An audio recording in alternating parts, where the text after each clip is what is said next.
சரி தம்பி, நீங்க சீமான் வீட்லயே கொண்டாட போத்துறீங்க. அப்புறம் வைகோ வீட்டுக்கு போனீங்க, எல்லாம் கழுவி ஊத்துனவங்க.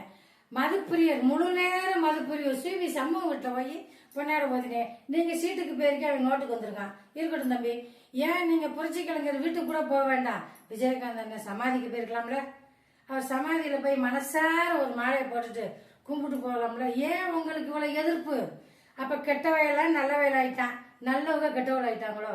இந்த மாதிரி துரோகம் பண்ணாதீங்க தம்பி. ஆட்சி நீடிக்கணும். ஜோசப் விஜய் சிஎம் அவர்களுக்கு வணக்கத்தை தெரிவிச்சுக்கிறேன். ஆமா தம்பி, எனக்கு வயசு 60 ஆச்சு. நீங்க தம்பி தான். நீங்க எங்கெங்கயோ எவன் காலையில எல்லாம் விழுந்தீங்கல்ல. புரட்சி கலைஞர் விஜயகாந்த் எங்க அண்ணன்னு சொல்லி எல்லா மேடையிலும் போட்டு ஆரம்பம் பண்ணினீங்கல்ல. சரி, அவர் குடும்பம் இருக்குல்ல, அவர் தானே இல்ல குடும்பம் இருக்குல்ல. அவராலதான் உங்க அப்பாவுக்கும் உங்களுக்கு வாழ்க்கை, அவராலதான் நீங்க வாழ்ந்தீங்க. அப்ப எல்லாம் நல்லவர்னு சொல்லிவிட்டு அதனால ஒவ்வொரு வீட்டுக்காக போனீங்களா தம்பி? களி ஊத்துன வீட்டுக்கும் போனீங்க, நல்ல வீட்டுக்கு நீங்க போல. ஒவ்வொரு இடத்துலயும் ஆசீர்வாதம் வாங்கினீங்கல்ல. அதே புரட்சி கலைஞர் வீட்டுக்கு ஏன் நீங்க போகல? விஜயகாந்தன் வீட்டுக்கு ஏன் போல?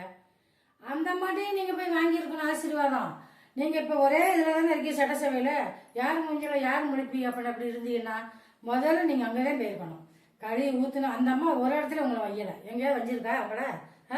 அப்ப அவங்க வீட்லயும் போய் நீங்க ஆசி வாங்க வேண்டியது. ஏன் வாங்கல? உங்களுக்கு வெக்கமா போச்சா?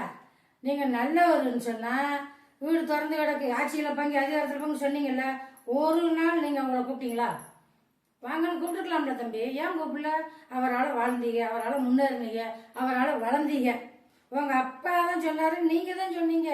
ஊர் மக்கள் சொல்லல, நீங்க 2 பேரும் தான் சொன்னீங்க. அப்ப இதுல என்ன நீங்க செஞ்சிட்டீங்க அவங்களுக்கு? இப்ப அவங்கள கூட நீங்க சட்டசபையில எதுக்கீங்க? எல்லாரும் எதுக்கு தெரிவிக்க, அதுக்கு தெரிவிக்கணும். ஆசீர்வாதம் வாங்கலையா தம்பி? நீங்க இப்ப ஜெயிச்சு என்ன செய்ய? ஜெயிச்சு இருக்கிறவங்களுக்கு பயந்துகிட்டு கிடக்கீங்க. உங்களால தடுத்து வர முடியுமா?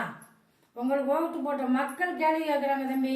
சரி தம்பி, நீங்க சீமான் வீட்லயே கொண்டாட போத்துறீங்க. அப்புறம் வைகோ வீட்டுக்கு போனீங்க, எல்லாம் கழுவி ஊத்துனவங்க. மதுப்பிரியர், முழு நேரம் மதுப்பிரியர் சிவி சமூக வீட்டுல போய் கொண்டாட போத்துனே. நீங்க சீட்டுக்கு போயிருக்க, அவன் நோட்டுக்கு வந்திருக்கான். இருக்கட்டும் தம்பி, ஏன் நீங்க புரட்சி கலைஞர் வீட்டுக்கு கூட போக வேண்டாம்? விஜயகாந்த் அண்ணன் சமாதிக்கு போயிருக்கலாம்ல. அவர் சமாதியில போய் மனசார ஒரு மாலையை போட்டுட்டு கும்பிட்டு போகலாம்ல. ஏன் உங்களுக்கு இவ்வளவு எதிர்ப்பு? அப்ப கெட்ட வயலாம் நல்ல வயல் ஆயிட்டான், நல்லவங்க கெட்டவள் ஆயிட்டாங்களோ? இந்த மாதிரி துரோகம் பண்ணாதீங்க தம்பி. ஆட்சி நீடிக்கணும். ஆண்டவன்றதான் இருக்கு, நீடிக்கிறதும் நீடிக்காததும். மக்கள் ஓட்டு போட்டு உட்கார வச்சுட்டாங்க.